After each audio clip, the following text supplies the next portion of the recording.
There's many topics that you can discuss with childbirth. GBS, do you want your water broken or not? Do you want pain medications or not? What foods to eat during pregnancy? And it was a conversation and a collaboration with my midwife, Christina, and I throughout the office visits for prenatal appointments and also during the labor and delivery experience. I did work full-time throughout my pregnancy. My midwife kind of encouraged it because birth is seen as and pregnancy is a normal, healthy event, and I was healthy, so I get to keep working.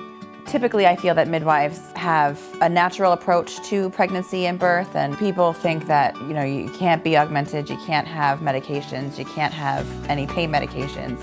But I really feel in my case and in my circumstance that my midwife, Christina, was doing everything to prepare my daughter and I to have a safe delivery. This is my third child, so I don't feel like I needed to take a childbirth class, but this is my husband's first child. So we went to the class for him, and I actually learned more information from the childbirth class that I didn't know, and I thought I kind of knew a lot about childbirth while I was there, just from listening to the childbirth educator.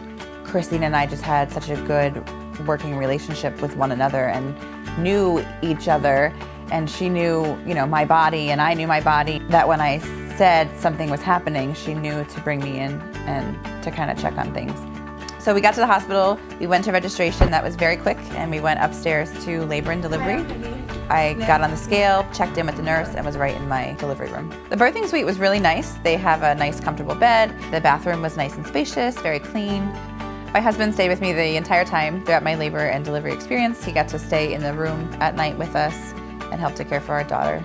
I was in the tub, I got in the shower, I walked around the halls, and so for a couple hours during the beginning of our labor, we tried to do everything natural we could to increase the contraction frequency and make labor happen on its own. I tried to use the breast pump to simulate contractions, but in the end, they would all start and then they would stop again. Christina broke my water, hoping that that would be the next step to make labor happen on its own. But after a couple hours of my water breaking, my contractions didn't increase in intensity or frequency at all. And so in the end, I ended up having Pitocin, and that's what did the trick for this baby. Although midwives are known for natural care and natural childbirth, I don't want to have Pitocin, I don't want to have my water broke, but I really feel in my case that if that had not happened, I probably would have ended up a C-section. Throughout my pregnancy, I didn't have any problems, but my baby was measuring on the larger side with every ultrasound that I had. So it was reassuring to know that if there was some type of delivery complication, that not only would Christina be able to handle it, but she'd have the backup of a OBGYN that was on call also. I was able to achieve my goal of not having any pain medication or an epidural for pain throughout the labor. She stayed in my room the whole time. Her and my husband took turns rubbing my back and squeezing my hips and reminding me to breathe in and out, and she was just really a great support and was there the whole time. If I wanted an epidural for my birth, I knew that I could have it, and Christina and I could talk about it, and in fact we did talk about it if I would have needed it, what that would have looked like for my birth experience. I know she still would have been able to stay with me and care for me throughout my delivery and entire labor. The nursing staff was great.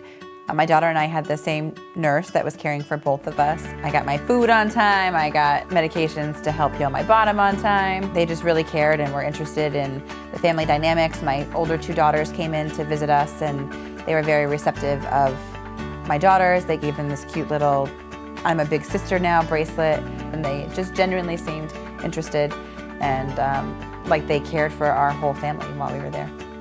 So even though the plan didn't go like I had thought, I still was able to participate in the decision-making every step of the way, as far as what position I wanted to be in the bed, what position I wanted to push in, if I wanted to take a walk in the hall or not, and all of those things.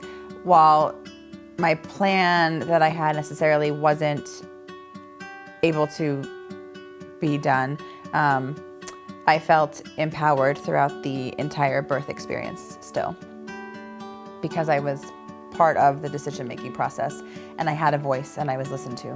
This was my third time breastfeeding, and I thought that I knew exactly what I was doing.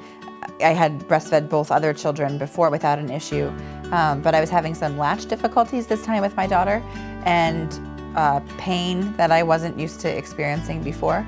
So I knew that we had a lactation consultant available at the office, and I was able to call her and go in for a couple office visits, a couple weight checks to make sure that my daughter was gaining weight appropriately. I got to meet her. She talked about proper positioning, ways to alleviate pain, some different positions that I could try that I didn't think of trying, because you just forget things as the more children you have and time elapses between babies. Then I went this past week for a weight check and everything was on track. Just felt really well cared for and supported.